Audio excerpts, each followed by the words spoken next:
aguardando a entrada do Jefferson. Bem, são 10h01, a gente fica à sua disposição, prefeito, para termos a sua manifestação.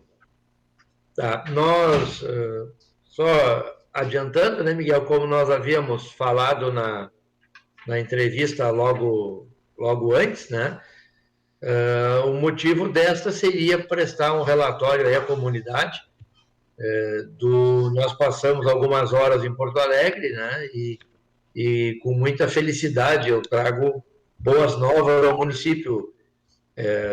A gente sempre fica muito feliz quando tem a oportunidade de trazer essas boas novas, né, porque ultimamente as nossas entrevistas têm sido basicamente pela pandemia e muitas notícias ruins, notícias tristes da pandemia. Então, hoje, para quebrar aí essa rotina, né, a gente tem boas novas à nossa comunidade. Eu não sei se o Jefferson já está a postos.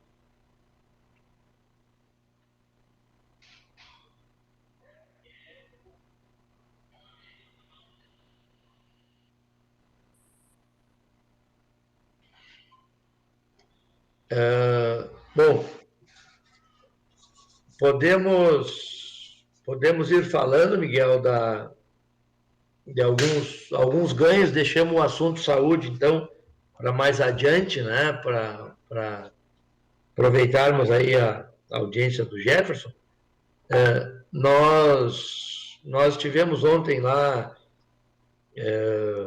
concretizando algumas concessões de emendas aí ao nosso município, tá? Aonde temos 500 mil reais para pavimentação do deputado Jerônimo Gergen, tá? Já nos garantiu isso, nos garantiu que até o final do ano investirá em Panciretã 1 milhão de reais em recursos livres que nós prioritariamente usaremos para pavimentação, tá?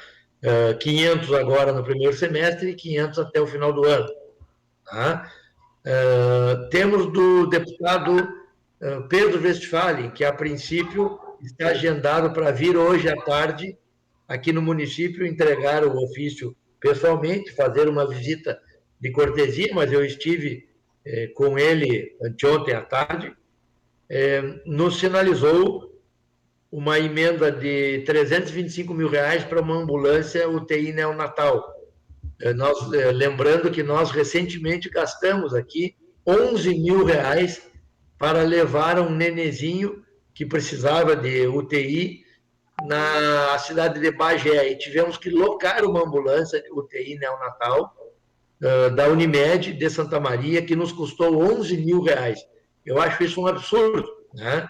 Então, a partir daí, dessa demanda, eu fui atrás de conseguir para Panciretã uma UTI grande, uma ambulância grande, equipada com UTI neonatal, para que nós não precisemos mais fazer essas locações e que tenhamos na nossa estrutura do município essa UTI. Então, com muita felicidade que eu trago a informação de que conseguimos essa UTI neonatal com o deputado Pedro Westphalen. Além disso, mais 400 mil reais de emenda também do deputado Pedro Westphalen, que já vai aí investindo mais de 2 milhões em Tupã nos últimos anos, para comprar equipamentos ao hospital. Tá? Esses 725 mil reais do deputado serão investidos em saúde, quase metade numa ambulância e o restante na aquisição de equipamentos. E eu cito já um exemplo de medicamento que é um mamógrafo. Nós não temos mamógrafo em Panciretã e eu vou comprar um mamógrafo para Panciretã para as nossas mulheres, as nossas mães, poderem fazer esse exame aqui no município. Tá? Então, já fica divulgado isso, que é um dos meus objetivos de investimento no Hospital Brasília na Terra, é um mamógrafo, além de outros equipamentos que eu vou divulgar posteriormente. Tá bom? Jefferson, já está a postos? Estamos ok, prefeito. Bom dia, o senhor está ouvindo? Bom dia. Bom, que bom. Estamos desde o início transmitindo a sua fala, fique à vontade. Que bom. Então, conseguimos também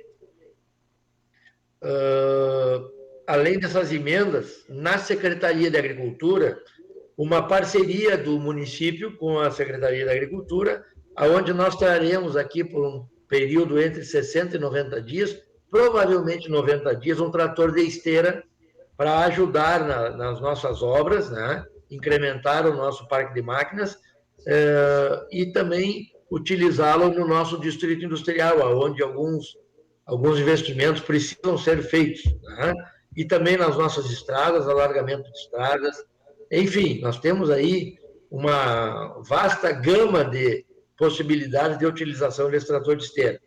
Também na secretaria, nós tínhamos antigamente, até o ano anterior, do governo Guga, uma patrulha agrícola de 5 municípios, Tupã-Seletã, Joia, Jari, Júlio de Castilhos e Pinhal Grande, onde tinham alguns equipamentos que compunham uma patrulha agrícola, que ficavam em torno de 60 dias em cada município, né? Aproximadamente isso. Isso foi desfeito. Eu liderei aí um movimento dos prefeitos para nós distribuirmos esses equipamentos entre os nossos municípios, obviamente comunicando, né, o INCRA e a Secretaria de Cultura. Fizemos uma ata e assim fizemos, distribuímos. Nós ficamos com uma patrola e um rolo, só que esse rolo havia sido retirado de Tupã-Seletã e estava em Coqueiros do Sul. Nós articulamos para trazer esse rolo para cá, não conseguimos, e esse rolo foi recolhido ao parque da Secretaria da Agricultura. Ontem eu consegui fazer a liberação desse rolo, finalmente, para Tupã-Seletã. Então, é uma deficiência nossa em equipamentos e maquinário, um rolo compactador de grande porte, para melhoria da qualidade dos nossos empedramentos e aterramentos nas estradas do interior, né? Nós temos essa dificuldade, temos que contratar esse rolo de terceiros, e isso nos custa muito caro. Então, nós concluímos também essa tramitação ontem, e semana que vem, se Deus quiser, esse rolo estará aqui em Tupã-Seletã. Além disso, temos uma indicação do chefe de gabinete, o deputado Kovács Filho, de que nos fará a indicação de uma emenda para aquisição, né, para um novo rolo, um rolo compactador novo. Então, de nenhum nós ficaremos com 2 rolos grandes, se tudo correr bem, né? Se Deus quiser, se tudo correr bem. Além disso, estive com o deputado Frederico Antunes, que eu quero registrar aqui, tem sido um grande advogado do nosso município, dos nossos interesses à frente do governo do Estado. Ele é o líder do governo na Assembleia, é uma pessoa excepcional, é um cara iluminado, proativo, tem um trânsito maravilhoso, tanto no Executivo quanto no Legislativo Estadual, e tem nos ajudado muito em todas as nossas reivindicações, tá?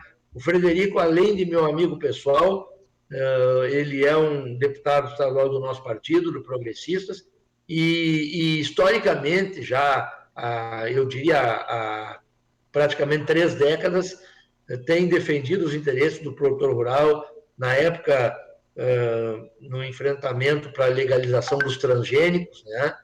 E ele teve uma atuação brilhante, junto à Farsul também,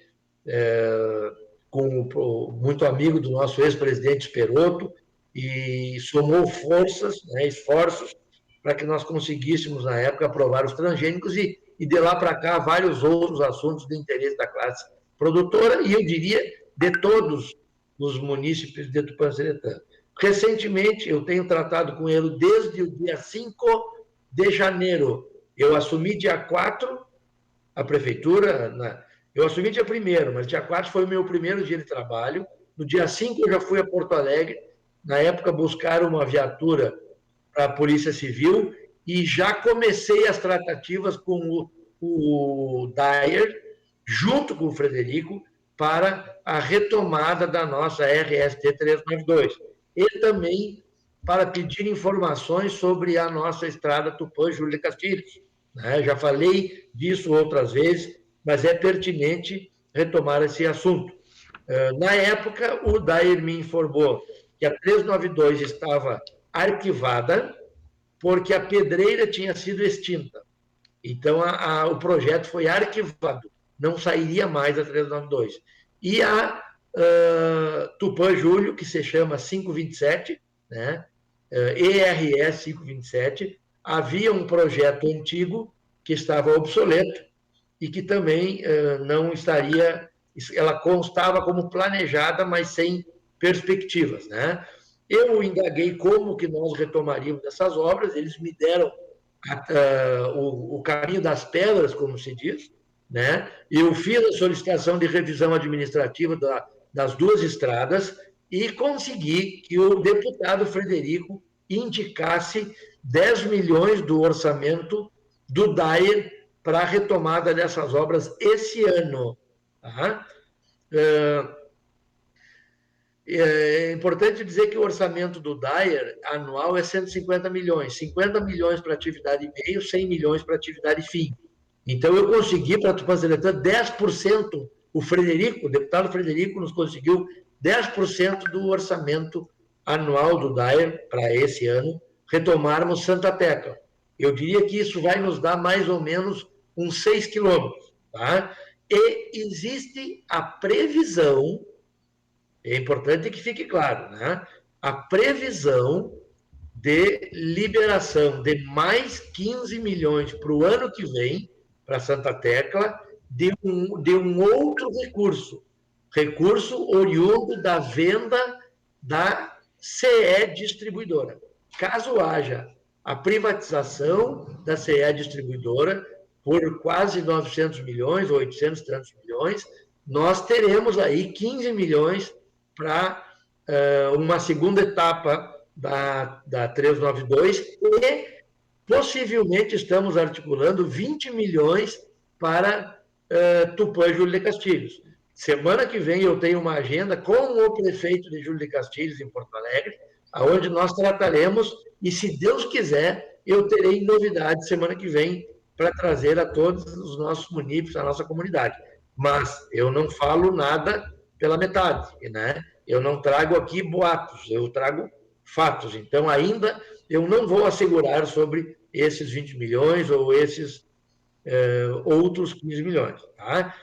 Uma informação, abrindo um parênteses, né, que não é da minha agenda de Porto Alegre, mas tratando sobre a estrada de Tupã Júlio, o prefeito Bernardo de Júlio conseguiu uma verba, é importante eu esclarecer isso, uma verba de repasse do INCRA, de, se não me engano, 500 mil reais, para empedramento do trecho de Tupanceretã a Júlio de Castilhos, pertencente a Júlio, que dá aproximadamente uns 4 quilômetros, 4, 5 quilômetros.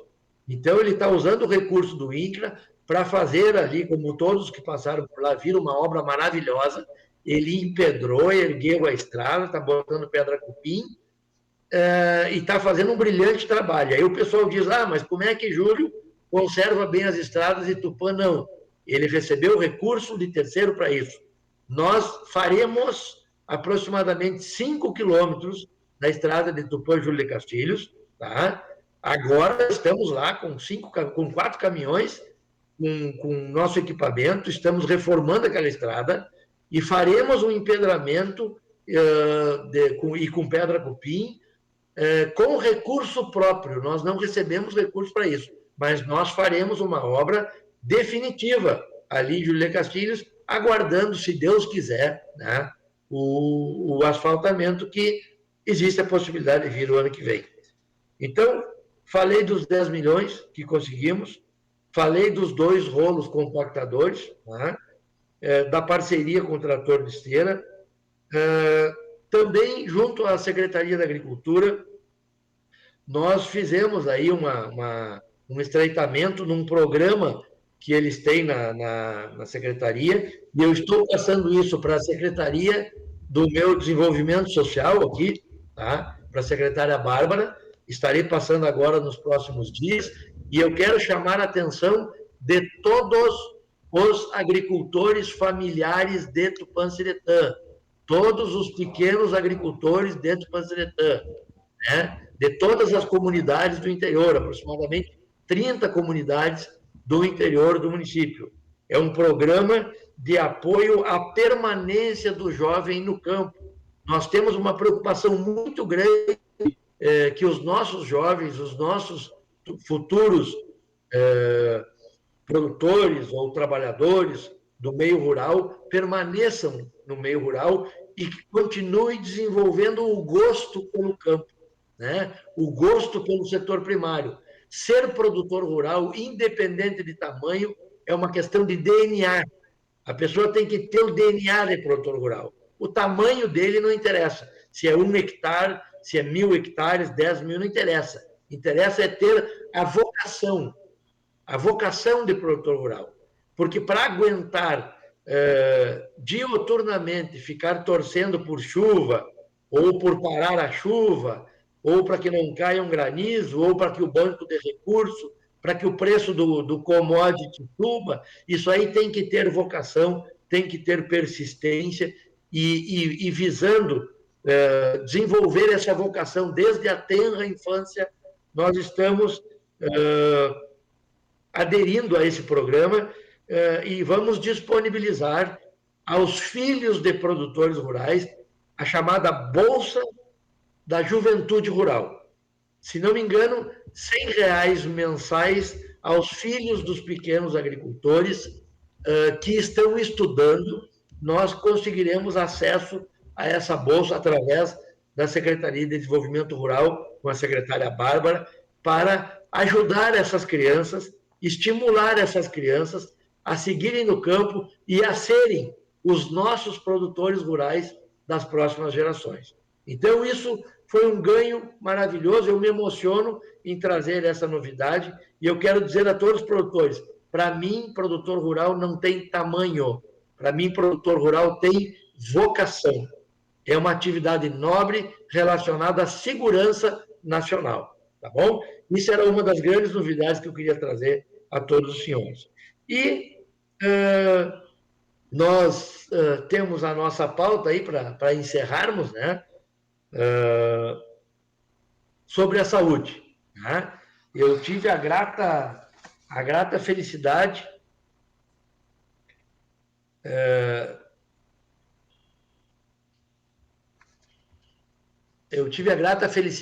de concluir um trabalho que eu estou fazendo também desde o dia 5 de janeiro, uma articulação árdua de 9 degraus, né? Quando eu montei o meu projeto de retorno da saúde para a Coordenadoria de Santa Maria, eu estudei muito como conseguir, né? Eu estabeleci os meus objetivos, estabeleci os meus caminhos, as minhas estratégias e iniciei estrategicamente, né, todos os passos. Elenquei 9 passos, né, que começou na unanimidade dos prefeitos da EMCentro, que são 34 prefeitos da EMCentro, a unanimidade do aceite desses prefeitos ao retorno de Tupanciretã à 4ª Coordenadoria, passou pelo aceite da coordenadora da 4ª Coordenadoria, pelo aceite da coordenadora da 9ª Região, que perderia, né, Tupanciretã, também pela CIR de todos os secretários de saúde da 4ª Coordenadoria, pela CIR dos secretários da 9ª Coordenadoria, pela secretária estadual da Saúde, pela secretária adjunta, pelo coordenador das referências no estado do Rio Grande do Sul. Então, pelo apoio parlamentar, né, inclusive, como eu já falei, do Frederico, que é líder do governo na Assembleia, eu articulei, eu montei, eu fiz diversas reuniões presenciais, virtuais, com a própria secretária. Essas reuniões eu tenho gravadas aqui, e eu fui passo a passo. Foi muito difícil, eu garanto aos senhores, foi muito difícil. Tive vários momentos que poderia ter desistido pelas dificuldades que me eram imputadas, né? Mas eu não desisti, eu fui para cima.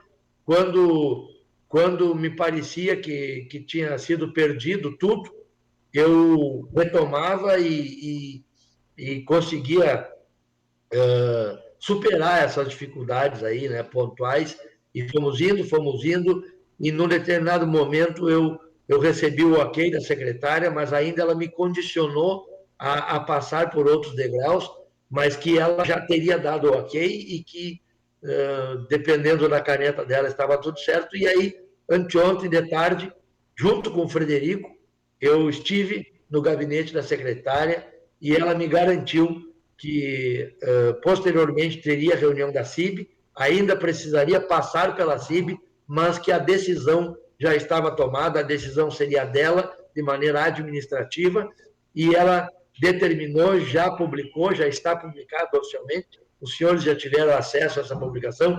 Tupanciretã está, portanto, eu informo oficialmente, Tupanciretã está de volta à região de Santa Maria. Um outro ponto importantíssimo que muito me orgulhou junto à secretária, ela me disse que vários municípios tinham pedidos de retorno, de transferência de regiões, né? E que ela havia interrompido, suspenso todos esses pedidos, porque a saúde do Estado do Rio Grande do Sul sofrerá reformulação quanto aos seus enquadramentos, às suas micro e macro regiões. Então, estava tudo suspenso até que seja reestruturada as micro e macro regiões de saúde, mas que Tupanciretã seria o único motivo que ela daria esse andamento antes desse novo formato, porque ela já havia se comprometido comigo e naquela videoconferência, então, que ela honraria isso, acolheria o nosso pedido e que naquele momento, que eu nem esperava que seria naquele momento, ela já me acolheu e já determinou aos demais presentes, à secretária adjunta, ao coordenador de referência, que essa alteração estava valendo a partir daquele momento. Então, eu me emocionei na hora porque eu esperava, eu fui levar um ofício prestando um relatório para ela de todos os degraus que nós percorremos e o resultado de cada degrau, né? Mas fui surpreendido já pelo ok dela e eu tive essa grata satisfação e principalmente de trazer aos senhores. Eu sei que muita gente se emocionou tanto quanto eu com isso. Eu recebi dezenas de depoimentos por WhatsApp e Messenger, né, o Facebook, de pessoas chorando e emocionadas enfim, ontem também tive uma reunião onde várias pessoas se emocionaram muito. Eu tenho certeza que isso salvará muitas vidas em Tupanciretã. Isso diminuirá o custo operacional da nossa saúde e salvará muitas vidas. Eu não tenho nenhuma crítica à Cruz Alta. Eu não tenho nenhuma crítica a pessoas de Cruz Alta, a hospitais de Cruz Alta, a atendimentos. Eu não faço aqui crítica. Eu tenho ideias positivas. Eu não me detenho em sentimentos de mágoas de passado. O que passou, passou.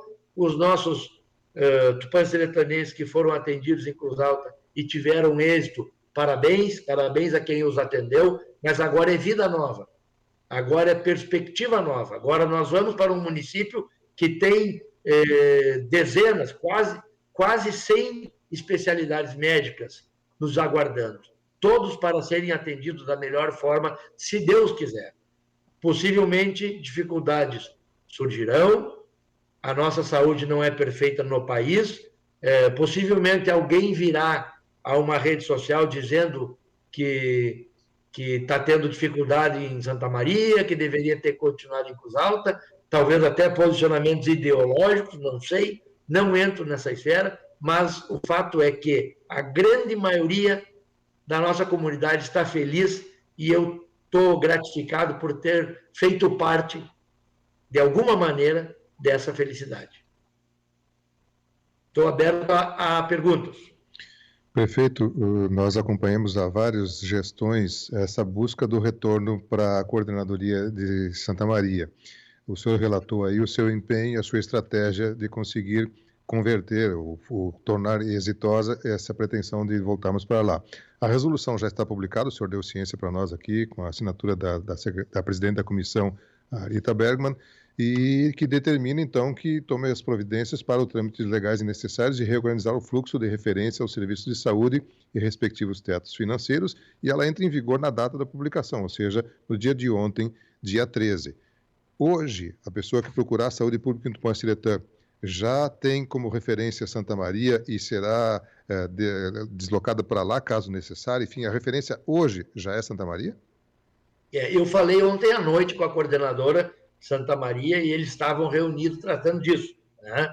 Tratando com essa distribuição de referências, mas que eu já estou passando a determinação aqui ao nosso secretário de Saúde, que já havendo a demanda, né? Isso é importante, havendo a demanda pontual de algum caso, e isso já será consultado à quarta coordenadoria, né, que me parece que está mudando, inclusive, para a denominação de primeira coordenadoria. Não garanto isso. Mas, enfim, havendo a demanda, o meu secretário já vai contactar com a quarta para saber aonde que ele vai ser, em qual hospital esse paciente vai ser remetido. Né? Então, já estamos trabalhando aí no esclarecimento, né, no regramento de todas as especialidades, mas havendo a demanda, já se direciona para esse novo destino. Prefeito Jefferson, Jornal Manchete Digital, bom dia, tudo bem? E aí, Jefferson, bom dia, tudo ótimo? Tudo tranquilo, bom dia aos ouvintes da Rádio Tupã também nesta conexão aqui da coletiva de imprensa. Prazer estar aqui novamente, podendo levar informações também e poder auxiliar com algumas perguntas. Prefeito, o senhor fala a respeito de motivos para esta mudança. Gostaria que o senhor elencasse alguns desses motivos, que a gente sabe que já vem sendo histórico, alguns prefeitos já tentaram, como o Miguel acabou de dizer aí, mas se o senhor pudesse nos trazer uma narrativa sobre esses motivos, ou pelo menos elencar alguns principais que o senhor possa condicionar nesta decisão. Eu cito um principal fato, Jefferson, é muito boa a tua pergunta e me permite resgatar aí a minha campanha, né? Minha campanha eleitoral, momento em que eu percorri com muita felicidade, com muito esforço físico, né? Porque eu não tinha esse preparo, né? Mas percorri todas as ruas da nossa cidade, falei com o maior número de pessoas, eu diria com milhares de munícipes na época, e eu tive a grata satisfação de montar o nosso programa de governo pautado nas demandas da própria comunidade, né? Quem me sugeriu, digamos assim, os nossos objetivos pelos próximos 4 anos foram os munícipes, foi a nossa comunidade panceretã, as pessoas que eu conversei, que eu me reuni, que eu tive a satisfação de ir às suas casas, né? E foi uma unanimidade, eu digo isso, afirmo isso, uma unanimidade da comunidade panceretã que eu contactei na época da campanha, que eu buscasse, que eu continuasse buscando o que o prefeito Guga, né, o meu antecessor, havia tentado e na época não havia conseguido. Se não me engano, em 2017 foi uma grande investida, né, do governo anterior para retorno, mas durante os 8 anos ele tentou, ele buscou, vislumbrou, né, lutou por esse retorno, mas as pessoas insistiam muito para mim que Tupã perdeu muito com a ida para Cruz Alta, porque as nossas referências não ficaram em Cruz Alta, foram umas para Passo Fundo, para Carazinho, para Santo Ângelo, para Giruá, quer dizer, os nossos pacientes andavam batendo roda de ambulância pelo estado afora, né, com dor, vulnerabilizados, sensibilizados, buscando socorro médico por vários municípios da região. As pessoas me pediam, pelo amor de Deus, prefeito ou candidato, o senhor tente reverter isso e tente levar de volta a nossa saúde do panceretã. Então, o que me levou a esse enfrentamento, né, essa busca por essa feliz conquista, foi o clamor popular de Tupanciretã na sua unanimidade. Tá? Foi isso aí. Prefeito, na questão pontual, o senhor já comentou então que a sua Secretaria da Saúde, já a partir de hoje, estará tendo como referência a 4ª Coordenadoria até Santa Maria, né, que pode ser chamada de primeira, como você bem colocou também daqui a pouco. Mas existem também aqueles tratamentos que as pessoas fazem a longo prazo, especialmente o oncológico, que é o mais comum, né, de ter um tratamento mais prolongado. Esses pacientes estão sendo atendidos na região de Cruz Alta. Eles permanecerão em Cruz Alta, eles serão transferidos para Santa Maria, será uma questão caso a caso, enfim, nessa questão dos tratamentos a longo prazo, como é que fica?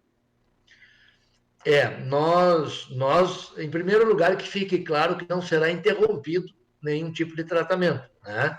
E há essas duas possibilidades: se continua o tratamento aonde está, ou se passa para um novo local, mas a informação principal nesse ponto é que nenhum tratamento será interrompido, tá? Havendo a possibilidade desse tratamento ser realocado, ele será realocado por uma questão logística, né?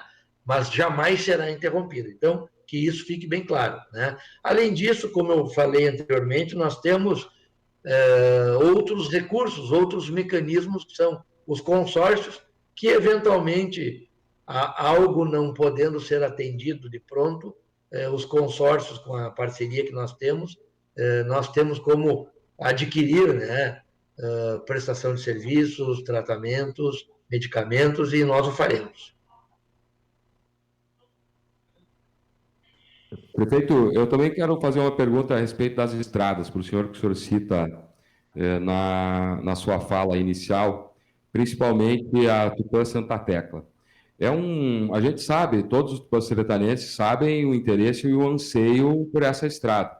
E ela ficou por muitos anos virando sinônimo de promessa. O Jornal Manchete recebeu a solicitação da Assembleia, através do presidente Gabriel Souza, do seu diretor, e também da vereadora do MDB, Karina Valau, para tratar sobre esse assunto. E ficou uma contra-resposta, vamos dizer assim, por parte governista, em relação à possibilidade dessa notícia estar linkada a esses fatos que nunca se concretizaram. O que nos leva a crer que agora, de fato, essa possibilidade que o senhor coloca para a gente, ela realmente nos trará um vislumbre para essa estrada que todos almejamos, principalmente para a economia de Tupanciretã?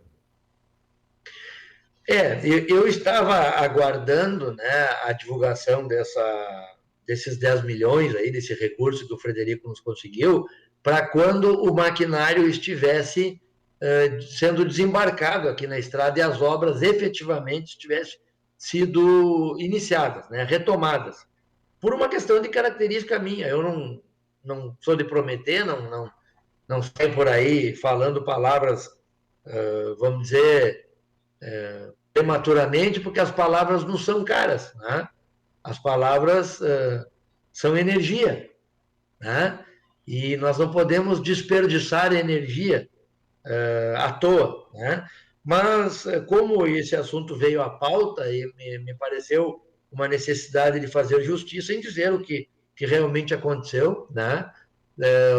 Eu nunca levei para a questão partidária, mas a gente sabe que vários entes políticos que estão envolvidos e que serão envolvidos em todo o processo pertencem a diferentes partidos políticos, né? Mas quem conseguiu essa indicação junto ao governo para que seja feita a Aldair, e que foi feita a Aldair para o orçamento do próprio Dair, foi o deputado Frederico, que é progressista, né? O secretário de transporte, o Juvir Costela, é PMDB, né? O presidente da Assembleia é o Gabriel, que eu estive com ele, inclusive, também nessa ida a Porto Alegre, gente boníssima, um cara acessível, um cara também muito bem articulado, ele também é PMDB, né? Então, houve, na realidade, a participação de mais de um partido, né? Mas o que se fez necessário por uma questão de justiça, de iniciativa, foi a iniciativa nossa, aqui do Executivo, em retomar essa obra, juntamente com o apoio do deputado Frederico Antunes, do progressista, que hoje é líder do governo na Assembleia, é um cara muito articulado, é um cara com muitos acessos. Eu estive com ele agora, esse período praticamente todo em Porto Alegre. Ele me abre muitas portas, e Tupã precisa disso. Tupã precisa na realidade, de um somatório de forças e de esforços. Nós não temos que dividir nada, nós não temos que diminuir nada, nós estamos aqui para somar, para multiplicar, e esses devem ser os dois sinais matemáticos presentes na boa política: somar e multiplicar, não dividir e diminuir.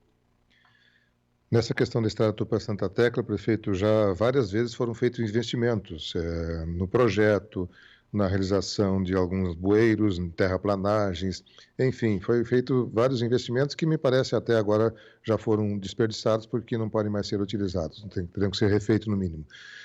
Esses 10 milhões que o senhor tem assegurado para este ano, de que forma será utilizado? Será feito um trecho e concluído aquela obra, ou será revisada a estrada como um todo? Se for um trecho só, o senhor falou possivelmente em torno de 6 quilômetros, seriam em que sentido? Na saída da cidade, no sentido de Santa Tecla, ou de lá para cá, enfim, como vai ser utilizado, aplicado esses 10 milhões esse ano? Eu tenho tratado já com a parte técnica do DAIR e com a empresa que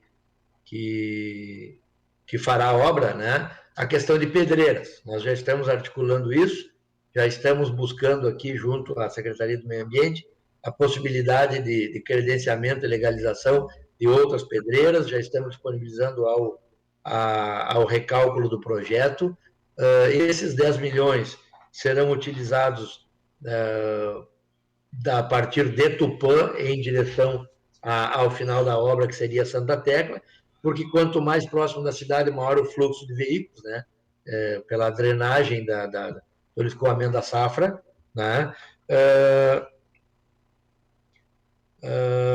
Em relação ao histórico, né, de investidas do governo estadual a essa obra da 392, nós temos várias vezes, eu participei como sindicalista, né, do Sindicato Rural, como produtor rural, como líder de algum segmento aqui, nós participamos de vários momentos em vários governos, desde o governo Brito, aonde ele tinha aquele programa Nenhum Município Sem Ligação Asfáltica, que conseguiu contemplar o Jari, e que aí o governo que o sucedeu, do Olívio Dutra, acabou com esse programa do Estado, dando um recuo enorme ao desenvolvimento do Estado, né? Mas aí nós conseguimos, com o Rigoto, o governador Rigoto, na época, fomos até o gabinete dele, né? E conseguimos o projeto da estrada. Ele nos deu o projeto e nos disse claramente que não daria a obra, mas que daria o projeto. E foi o primeiro passo, o primeiro grande passo real para essa obra do governo Rigoto, né, de dar o projeto. Num segundo momento, a Ieda Cruzius começou a obra.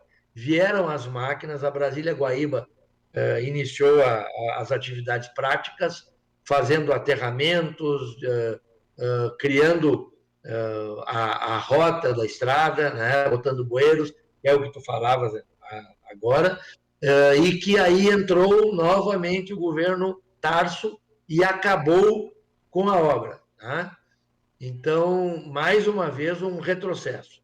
E agora nós conseguimos, né? No governo Sartori, houveram algumas articulações, nós sabíamos das grandes dificuldades do governo em fluxo de caixa, né? E o governo Sartori, infelizmente, não conseguiu fazer as privatizações devidas. Ele conseguiu, na época, fechar algumas sangrias do governo do Estado, né? Alguns departamentos que eram deficitários do governo do Estado, e até que a gente gostava muito, né? Tinha um carinho muito grande, um exemplo da FEPAGRO, a FEPAGRO, do antiga Estação Experimental, hoje Complexo Panceretã, era uma instituição do Estado que teve uma contribuição valiosíssima na história da agropecuária gaúcha, né? Nós chegamos a ser a segunda maior estação experimental do Estado, faziam leilões aqui na nossa estação experimental na época do meu pai, né, e do meu avô, e exportavam genética daqui de Tupanciretã, via férrea, via ferroviária, os trilhos passavam ali, e era embarcado por trilhos, touros, cachaços, enfim. Tupã teve uma importância muito grande, a FEPAGRO teve um papel fundamental no desenvolvimento da agropecuária gaúcha, mas se tornou uma estrutura considerada, na época, obsoleta, né? Deficitária, e aí o governo Sartori fechou a FEPAGRO, fechou a Cientec e outros órgãos do governo, mas não conseguiu vender ativos, né? E se desfazer de passivos do Estado. Então, o governo atual, com muita perspicácia, está conseguindo acessar recursos e eu tenho certeza que destinará esse recurso com muita responsabilidade a investimentos. Investimentos que, a exemplo dessas nossas obras do município, estão atrasados por décadas. Nós, em Tupanciretã, pela importância e relevância que temos no cenário produtivo, deveríamos ter as nossas estradas do interior todas pavimentadas, mas não temos. Então, eu tenho certeza que ainda há tempo de desfazer esse atraso e nós estamos muito dedicados em buscar esses investimentos. E o faremos. Prefeito, para encerrar a participação do Manchete, quero agradecer a oportunidade de poder falar aí com a imprensa local, enfim, levar nossas manifestações, desejar um bom dia a todos e deixar uma última pergunta para a sua conclusão final, prefeito. Eu vou falar um assunto que o senhor não pode ter não abordado, mas foi uma pergunta que ficou questionada na última coletiva. Em relação ao retorno dos transportes para os estudantes, o senhor estendeu para o dia 1º a retomada da municipal, mas também esse trabalho dos transportadores. Mas as escolas estaduais já estão funcionando, e embora o senhor tenha utilizado essa forma do ensino híbrido, para poder compensar essa lacuna, eu gostaria de saber se a partir do dia 1º, mesmo sem o retorno das aulas municipais, caso haja um adiamento para essa decisão, esses transportadores já retornariam às atividades ou o calendário está condicionado para que esse serviço retorne? Obrigado. Muito bem. São vários pontos, né, envolvidos. O acerto com eles, em comum acordo, né, com a liderança dos transportes, é de que eles se programassem para estarem preparados e aptos para retornarem no dia 1º de junho. Por quê? Vários investimentos eles precisariam fazer de licenciamento de veículo, de documentação, né, de exigências legais, e muitos deles, em função de estarem aí com recursos financeiros limitados, né, e a gente sabe disso, eles pediram esse prazinho, porque nós conseguimos agora aprovar esse recurso de 20%, né, sem garantia real, amparados no Tribunal de Contas, que finalmente saiu uma jurisprudência nesse sentido, e aí, de maneira muito célere, o meu judiciário conseguiu acesso a essa jurisprudência e nós conseguimos implementar aqui no Tupanciretã. Então, não houve aqui mudança de ideia, o que houve foi vamos dizer assim, um respaldo, né? Um respaldo para que nós pudéssemos fazer isso sem incorrermos aí em imprudência administrativa. Então, esse acordo foi feito, eles estão tendo esse prazo para se regularizarem, para estarem aptos a retomarem todas as linhas.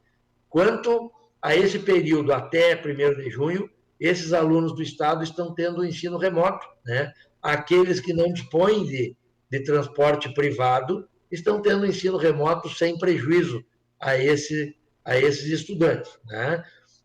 Como a gente sabe, rotineiramente, né, as decisões têm sido adequadas, alteradas em função da pandemia, nós não conseguimos prever os próximos acontecimentos. De ontem para hoje subiram vários casos, né? Então, espero que essa suba não continue, porque aí nós teremos que adotar outras medidas, e essas medidas possivelmente envolvam a retomada das aulas. Nós tivemos já o exemplo de vários municípios que retomaram as aulas e tiveram que suspendê-las novamente pela disseminação do vírus, né, no meio escolar, seja docente ou discente. Então, o que nós temos aqui é uma vigilância permanente, né, responsável, para monitorarmos os próximos capítulos da pandemia. Mas estamos preparados para o dia 1º, né, e se tudo correr bem, retomaremos. Sei da preocupação de muitos pais, aqueles pais que acham que não devem mandar os seus filhos, que não mandem, que fiquem no remoto, né? Aqueles pais que precisam mandar os seus filhos ou que acham o ensino presencial muito superior ao remoto, que o mandem. Nós estamos oferecendo essa possibilidade, né? Nós tentamos vacinar os professores. Sei que alguns municípios agiram nesse sentido, chegaram a, inclusive, iniciar esse processo, mas, recentemente, né, nas últimas horas, o STF proibiu a vacinação dos professores. Proibiu a vacinação dos professores. A culpa não é dos prefeitos. Existe um regulamento federal. Na primeira instância havia dado o direito a esse prefeito, se não me engano, começou em Esteio, município de Esteio, para vacinar, a autorização para vacinar os professores. Aí foi recorrido, foi para a segunda instância, foi garantido o direito, foi deferido o direito do município em vacinar os seus professores, e foi para a última instância, o Supremo, o STF, proibiu essa quebra de calendário, do calendário federal, do regulamento federal. Então, por mais que eu tente, que eu bata na mesa, né, em vacinar os professores, não poderei. E aí entra aquele outro, né, contra-argumento. Por que vacinar os professores, que eles entrariam em contato com seus alunos, né, que teoricamente os gestores estariam expondo os professores à contaminação, digamos assim, mas e o comércio? E aqueles funcionários que estão expostos a toda a comunidade circulando nos estabelecimentos comerciais, tanto aos empregados, aos empregadores e aos demais, aos funcionários dos supermercados, aos meus funcionários da saúde, que também estão obrigados a se exporem à contaminação, né? Aos meus agentes do administrativo, né? Aos meus funcionários do parque de máquinas. Na realidade, assim, não são os professores que estarão sendo expostos. Aliás, os professores até agora nem foram expostos e todos os outros foram. Então, eu não estou aqui fazendo posicionamento nenhum contra ou a favor de professores. Eu sou filho de professores, acho uma das profissões mais nobres do mundo, porque são os grandes responsáveis por ensinarem todos os outros ofícios, né? Eu sou um professor, né? Fui professor, tenho a docência como um dos meus cursos, mas eu não vejo assim um grande motivo que faria o STF quebrar o regulamento federal em privilegiar os professores com o argumento de que eles estariam se expondo à contaminação. Todos nós estamos nos expondo à contaminação, né? Então, fica aí para as instâncias superiores essa decisão, e eu, com muita responsabilidade, acatarei, né, todas as decisões das outras instâncias. Eu aproveito, eu não sei se o Miguel, tu tem algum questionamento ainda nesse sentido, Miguel? Gostaria de mais um esclarecimento, só para reforçar, prefeito, que as manifestações aqui nas nossas páginas sociais, nas lives também, nas plataformas do Tupã, são totalmente favoráveis, aí, aplaudindo a mudança da coordenadoria de Cruz Alta para Santa Maria. Algumas dúvidas pontuais que estão surgindo, pessoas que estejam com procedimentos, consultas, exames, principalmente cirurgias e tratamentos já agendadas, já marcadas, aguardando a oportunidade de ir através da coordenadoria de Cruz Alta. Que ação elas devem fazer? Elas devem procurar a Secretaria Municipal de Tupã Seretã para ver se vai ser mudado, se vai ser mantido naquele mesmo local que já está previsto para acontecer daqui a 15, 20, 10 dias, enfim. Que atitude o paciente ou o seu familiar deve tomar nesse sentido? Todos esses, vamos chamar assim, caso a caso, né? todas essas peculiaridades, né, eu não posso aqui entrar em nenhuma delas, todos esses caso a caso devem contactar, assim que possível, o nosso secretário de saúde. É uma pessoa extremamente qualificada, apta e disponível para dirimir, né, todas essas dúvidas. Então, desde já, contactem o Vinícius, né, o meu, eu chamo de meu ministro da saúde, né, ele está muito habilitado aí a levar essas elucidações. Né? Perfeito. De nossa parte, muito obrigado, prefeito. Tá, eu só gostaria, então, rapidamente, me despedindo, dizer que nós também estamos tratando aqui o projeto de lei número 26, né, que cria o Programa Municipal de Prevenção ao Suicídio e de Promoção do Direito ao Acesso à Saúde Mental no município de Tupã-Seretã. É uma preocupação muito grande que nós temos, e eu já externei em momentos anteriores, com esses problemas psicossomáticos, muitos deles em reflexo dessa pandemia, né? Da reclusão, da baixa na convivência com os nossos amigos, na redução dos momentos de lazer que nós estamos tendo. Isso, muitas pessoas se valem disso para superar os problemas e, não havendo essa possibilidade, os problemas acabam se potencializando. Né? Também projeto de lei 29, criando o Conselho Municipal de Promoção da Igualdade Racial. Tá? Nós estamos criando esse Conselho Municipal, tá? Encaminhando um projeto de lei complementar da igualdade racial. Eu não concordo, jamais compactuarei com qualquer tipo de diferenciação entre seres humanos, nem por poder aquisitivo, nem por raça, nem por status, nem por cargo, nem por nada.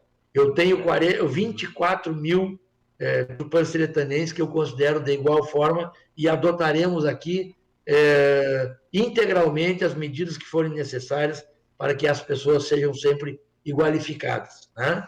Isso já está na Constituição e será sempre uma preocupação nossa. Dispõe projeto de lei 28, dispõe sobre políticas públicas de enfrentamento à violência doméstica e familiar em Tupã-Seretã e cria o Conselho Municipal dos Direitos da Mulher e dá outras providências. Né? Também questões, o Conselho Municipal dos Direitos da Mulher. Projeto de lei número 30, fixa vedação para a nomeação de condenados por crime de violência contra a mulher no âmbito da administração pública no município de Tupã-Seretã, princípio da moralidade administrativa. Então, rapidamente, aí um relatório de assuntos que estamos tratando. Eu tenho a grata satisfação de ter uma Câmara de Vereadores com 9 pessoas totalmente comprometidas e parceiras aos interesses da comunidade. Nós estamos trabalhando em comum acordo, sempre buscando o bom senso, né?